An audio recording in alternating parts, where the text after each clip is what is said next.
Hello and a happy half term. Well, for those of us that get half term, happy non-half term if you don't get half term. Well, just happy, just be happy, as Bobby McFerrin would say. So here we are. We're halfway through the course, and the good news is that we're not going to learn anything more. And the bad news is we're going to learn a lot more. So what do I mean from that? Well, basically, we're not going to learn anything more in terms of songs. So we've got 5 songs, and I'm going to go over them in just a second.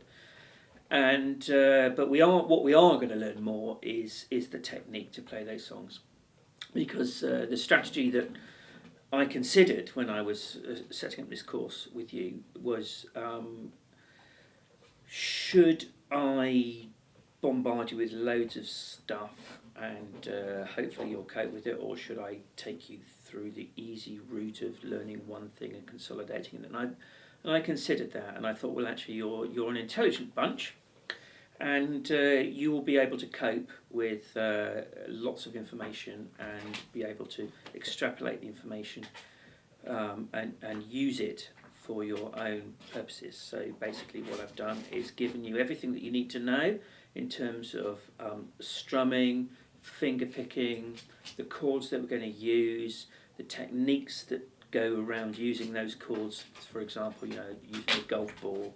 And if you can hear any other noise, I've got Bob in here, Bob my puppy, and he just wanted to be part of this video, so he probably will be at some point. So that there we are. We have everything that we need to know to finish these 10 weeks off, and the next 5 weeks are going to be awesome, because I'm not going to give you anything new. You have it. You have everything you need, and at the end of the 10 weeks, you will be a great ukulele player, and I guarantee that. And if you're not, then I shall probably weep in a corner somewhere. As long as it's not in the village hall, because it's probably too cold. So, what shall we do this week? Well, basically, it's a consolidation thing, as all of these videos are. And I showed you the E minor chord. Oh, lovely. And the B7, very expensive chord, that one. And the E minor. And the whole idea, if you remember, was to move from E minor to B7, because it's just the same shape but one string away, and the whole point about it was to get you used to using your 3 fingers or 4 fingers together, rather than doing it, oh, I'm going to put this finger here and this finger here.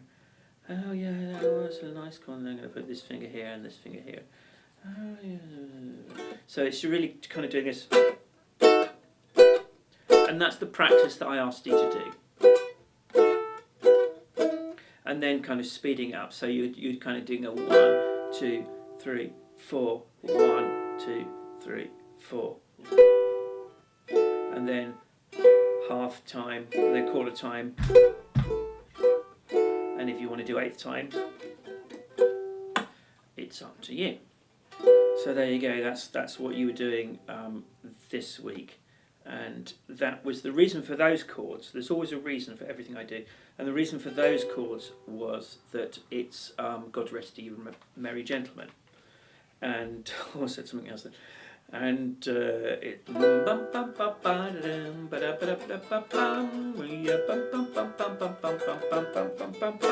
and notice the chords are being changed 3 fingers at a time. And that's good, and it doesn't matter what size fingers you have, and I think you know who I'm talking about.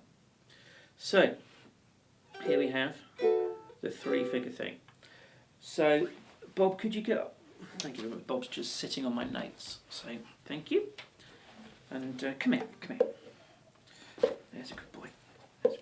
Right, just in case you were wondering who Bob was, there he is.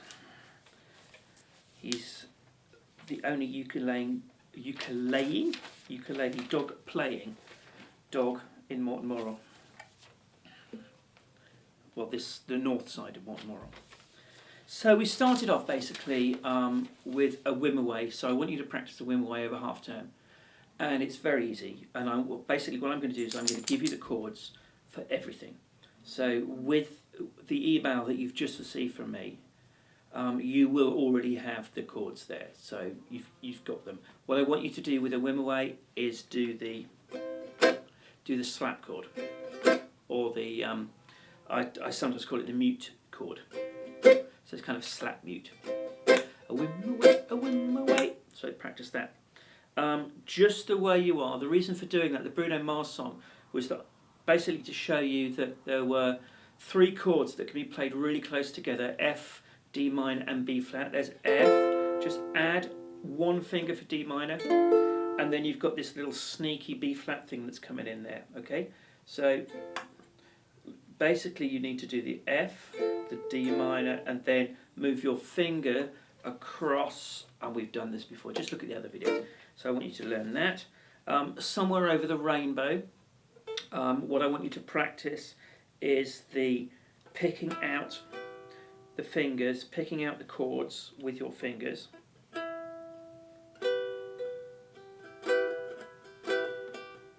So we got somewhere.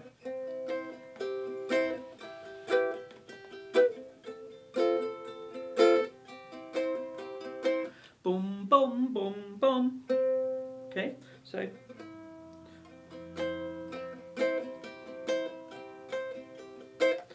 somewhere in the rainbow, you've got the chords for that. You need to do that. Jingle bells, jingle bells, jingle bells, jingle all the way.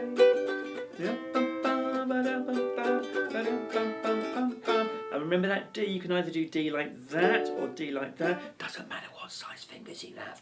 You can just do like that or like that or like that. And again, you know, if maybe you're an artist, I don't know, maybe you're not, and you may have a small ukulele, like a soprano ukulele, then it might be slightly harder for you to do that than that, but it's entirely up to you. And then we have God Rest Ye Merry Gentlemen, which was that kind of E minor thing. So look, we're halfway through the course. Everybody is doing so well. Everybody is fantastic. There isn't one person, I mean this honestly, there isn't one person in the course that I'm thinking, oh, I don't know, maybe I ought to get them on one side and give them a bit of extra help, even if those fingers are slightly smaller than the others. So it's brilliant. You're doing really, really well. So that's it. And just before we go, I thought I might tell you about a couple of years ago, because I took a group from Morton Moral a couple of years ago, ukulele group, to Hawaii, and I wanted to go and kind of check out to see what they were doing. So last year, me and Nikki went on a little trip to Hawaii. We took the boat over, and as we were going over, there were the sound of drums, the kind of ubiquitous sound of drums. You've seen them with the kind of the dragger boats and everything. And they're getting louder and louder and louder and louder and louder. And I said to the tour guide, these drums, they're quite persistent, aren't they? And how long do they go on for? And he went, oh, it's bad if drums stop, it's bad. God, I don't know what accent. If drums stop, it's bad. Kind of, is that Welsh? Is that Indian? I don't know. Hawaiian accent? Not sure I'm very good at that. But anyway, shall we go with the kind of the Welsh Hawaiian Indian for the moment, just for the purpose of the story. So anyway, we're going up on the boat, and his drums were getting louder and louder and louder, clearly because we're getting nearer. And he said, oh no, if the drums stop, very bad, very, very bad, very bad if drums stop. So we got to our hotel, which was kind of more of a chalet than a hotel. And we were there for 24 hours, and the drums didn't. They just went on and on and on, on and on all the time. So I eventually caught up with a tour guide, and I said to him, for goodness sake, when are these drums going to stop? He said, oh, it's very bad, very bad, very bad accent, very bad when drums stop.